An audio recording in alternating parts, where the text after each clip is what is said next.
Hola, hola, ¿cómo les va? Aquí estamos otra vez con un nuevo video y si ya leyeron el título y probablemente la portada, estamos hablando de la guerra con las salamandras de este sujeto. Comencé a leer este libro porque me lo recomendó un amigo y bueno, no le tenía ninguna confianza porque había leído por ahí que el libro era una distopía y ya la verdad me tenía muy aburrida las distopías.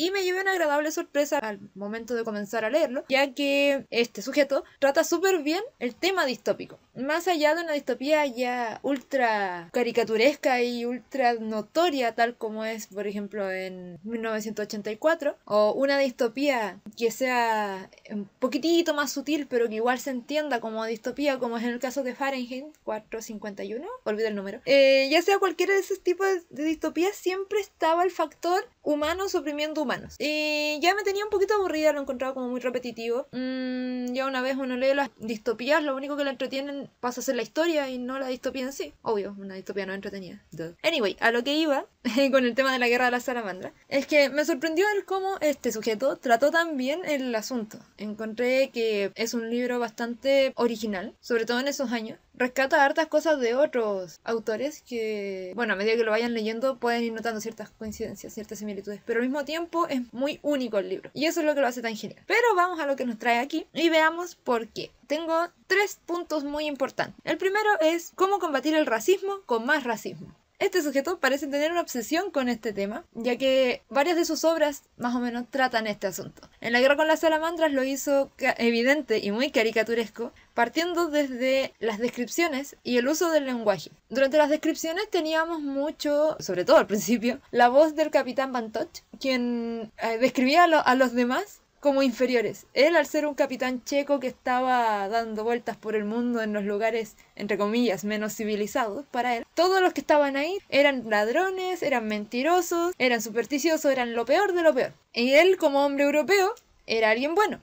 Pero al mismo tiempo despreciaba a otros hombres europeos porque tenían una superioridad ante el mundo que los hacía ser despectivos con todo el resto del mundo, sin darse cuenta que él también lo estaba haciendo al momento de hablar así. Es muy interesante ese lenguaje porque se mantiene más adelante, incluso cuando el capitán Van Toch ya no está en la historia, porque esta historia va teniendo distintos enfoques para la gente que no la ha leído todavía, incluso ahí se siguen viendo cosas así. Pero al mismo tiempo, toda la historia se trata sobre el racismo hacia la salamandra. Y es muy interesante que una historia antirracista ocupe este lenguaje tan marcadamente. Ya, cambiando de tema, porque me emocioné mucho con lo del lenguaje, tengo que hablar sobre la colonización y la creación de una distopía. Ya, aquí nos vamos a detener de nuevo en el tema de la distopía, pero para poder comprenderla bien, primero tenemos que tener una definición de distopía. Entonces, vamos a San Google y tenemos: una distopía o anti-utopía es una sociedad ficticia indeseable en sí misma. El término, procedente del griego, fue creado como antónimo directo de utopía, término que a su vez fue acuñado por Santo Tomás Moro y figura como el título de su obra más conocida, donde describe un modelo para una sociedad ideal con niveles mínimos de crimen, violencia y pobreza. En consecuencia, una distopía es todo lo contrario, o sea, podríamos hablar que hay harta violencia, hay harta criminalidad y harta pobreza, y todo eso está normalizado. Ahora, si no entendieron nada, porque a mí me ha costado un montón entender el concepto hasta cierto punto, o sea, por encima todos lo entienden, pero en profundidad es como complejo de definir. ¿Por qué las definiciones son tan complejas? Bueno, para llegar a un punto un poquito más comprensible, tenemos la definición de la Santa RAE, torpe RAE. Dice: representación ficticia de una sociedad futura de características negativas causantes de la alienación humana. Esta definición me encantó porque incluye alienación. Entonces, terminando la tarea para los que vinieron a saber qué es una utopía. Perdón, qué es una distopía. La palabra alienación es lo mejor porque quiere decir que nos salimos de donde estamos. Estamos viendo al humano desde lejos. Estamos viendo al humano como un humano deshumanizado. Por eso alienado. Un humano que ya no es humano, sino que está bajo un sistema y el sistema es el que lo está dirigiendo.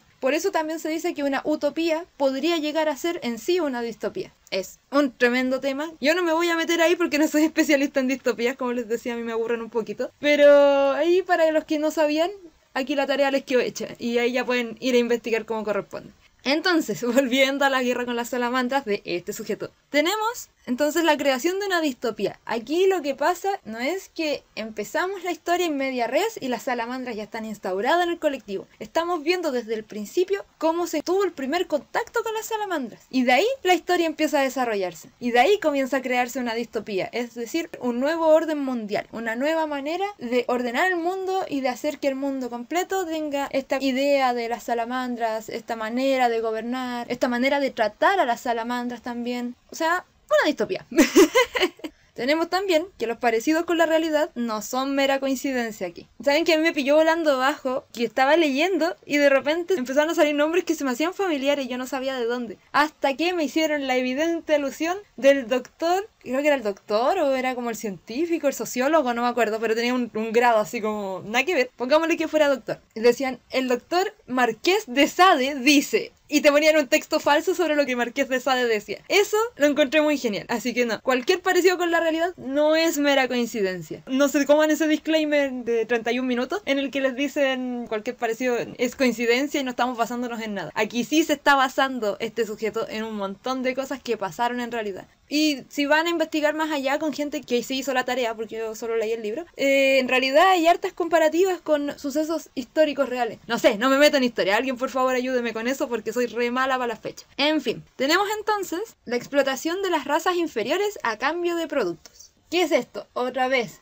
nada es coincidencia en este libro. Está todo muy pulidamente escrito. Por lo mismo tenemos al principio del libro una sobreexplotación de la mano de obra de las salamandras, bueno, al principio y más adelante, en el que partiendo el capitán Van Toch le cambia a las salamandras perlas, que para el hombre civilizado, de nuevo lo pongo entre comillas, son ultra valiosas, se las cambia por cuchillos. O sea, yo voy aquí al mall y compro un par de cuchillos que están en oferta y se los llevo a la salamandra, ya, y pongámosle que los cuchillos me salieron 3 por $5 y se los cambio a las salamandras que me dan perlas de miles de dólares. Entonces, es tal cual como ocurrió con la colonización de un montón de lugares donde llegaba el europeo, le pasaba baratijas a la gente del lugar, haciéndoles creer que las cosas eran caras, y después se quedan con las tierras. Lo mismo que muestra en Doña Bárbara del gringo que llega y le empieza a dar aguardiente a... Ay, olvidé el nombre del sujeto que vivía en un terreno y le empieza a quitar los terrenos a cambio de aguardiente. Así que eso. Ahí tienen una prueba como más fehaciente de lo que es la explotación de las razas inferiores a cambio de productos. Repito el título. En conclusión de esta mini sección, eso sería. Insisto, lo de la distopía es simplemente genial, como la trabajó este sujeto. Es muy fascinante ver cómo es una distopía o es una antidistopía, no sé. O es yo diría que es una metadistopía, como que la distopía se está trabajando a sí misma. Y al final del libro también se los va a dejar súper claro el porqué. Porque al final también hay un metatexto. Entre paréntesis, para los que no saben lo que es un meta algo, quiere decir que es algo trabajándose consigo mismo. Por ejemplo, la metafilosofía es filosofar sobre la filosofía. La metaliteratura es escribir sobre la literatura. Y así el que sigue y el que sigue. Y finalmente, el tercer punto que tenía es sobre los animales y el efecto del hombre en ellos. O también dicho como el efecto del ser humano sobre la naturaleza.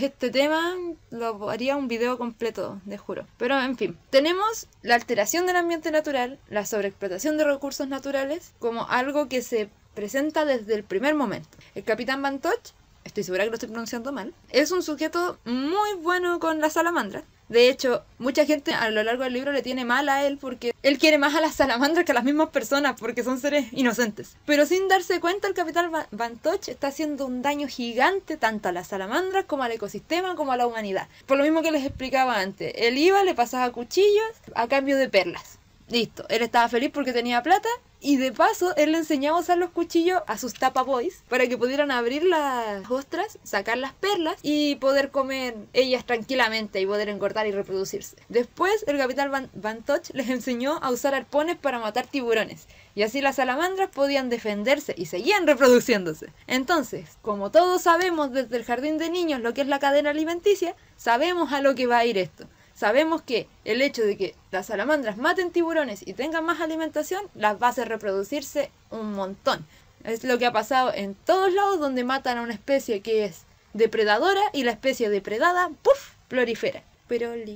Ya sé que lo dije mal. Entonces tenemos la alteración del ambiente natural, por un lado, que sería eso, y la sobreexplotación de recursos naturales, que sería el hecho de que el capitán en un año se agotó todas las perlas de la bahía después de que haya sido la bahía con más perlas. Y así empezó a pasar, y, alerta de spoiler muy chiquitito, más adelante empieza a faltar playas para las salamandras porque son demasiadas. Y era algo que se veía venir desde el primer momento, ya con el solo hecho de haber puesto atención en el jardín de niños y saber cómo funciona la cadena alimenticia. Y en ese sentido, nuevamente me saco el sombrero ante este sujeto porque es muy genial cómo trabaja esa perspectiva. Muchas personas ignoran ese detalle al momento de crear una historia. Y más aún, este tema es comparable a lo que pasó con la especie humana. El hecho de que el humano aprendió a defenderse, el hecho de que el humano haya conseguido herramientas para poder hacer más eficientes sus cosas, hizo que ahora la sobrepoblación humana sea una cosa incontrolable, que tengamos que acabar además con otros territorios para poder construir nuestras casas y vivir, y de paso solo lastimar a todos los otros seres vivos que se nos cruzan. Entonces ya no aportamos nada, pero somos los mayores consumidores. Otro microtema aquí es la indolencia hacia el sentimiento animal, podría decirse. Es un tema súper en boca que hay hoy en día, pero aún así, ya en esos años, 1930 y algo, es fascinante que este sujeto esté hablando sobre el tema de la crueldad animal en los laboratorios. El tema de que había una conferencia en la que iban todos los científicos y todos hablaban sobre qué le pasaba a la salamandra cuando le daban la corriente, cuando le cortaban una pata, cuando le sacaban un pedazo del cerebro, cuando se le comía la carne. Y me encanta la ironía que ocupa el autor cuando habla de que apareció un científico diciendo... No, ya ni me acuerdo exactamente cómo era, pero era así como, ¿cuáles son los sentimientos de la salamandra? ¿O cuáles son sus raciocinios? Y la gente así como, oh no, qué fome. Y nadie lo pescó y lo echaron. Así como, chao. Y hoy en día eso pasa todavía. Es gracioso que ya más de 60 años después, más todavía, soy mala para la matemática. Es genial pensar que este autor venía pensando esas cosas. También por el tema para los que ya lo leyeron, de seguro ya se acuerdan lo que pasaba con la salamandra en el zoológico. A mí nadie me saca de la cabeza que este sujeto o trabajó en un zoológico o tuvo algún amigo que trabajó en él. Porque sé de primera fuente que lo que ocurre en los zoológicos es tal cual como él lo describió. El trato a los animales, el aburrimiento de los trabajadores que se ponen a hablar con los animales, el hecho de que la gente vaya y les dé golosina a los animales, que son cosas tan tontas, pero que la humanidad tiende a hacer. Y con eso estamos cerrando también estos 3 puntos. Y de paso voy a ligarlo a una frase que se me viene a la cabeza, tanto respecto a eso de que la gente alimenta a los animales cuando no debe hacerlo, y también respecto al capitán Van Toch, que fue quien descubrió la salamandra, quien le dio las herramientas, quien empezó todo durante la historia. Y quiero rescatar esta frase de la tercera película Jurassic Park, que yo sé que muchos la odian, pero aún así es interesante. Tiene que creerme, fue una estúpida decisión, pero fue con las mejores intenciones. Con las mejores intenciones. Las peores cosas que te puedas imaginar, Billy, fueron hechas con las mejores intenciones. Esta es una cita súper aplicable a un montón de cosas, y por lo mismo es algo que nos lleva a siempre tratar de pensar antes de actuar. Al final las personas piensan que están haciéndole un bien a la naturaleza, piensan que están haciéndole un bien al ecosistema o a las mismas otras personas, y en realidad ese bien desencadena un montón de problemas. Así que eso, no sé qué les pareció el libro, si ya lo leyeron, qué opinan. Déjenme comentarios para que empecemos a conversar y hagamos comunidad. Y no se olviden de dejar su like, de suscribirse y...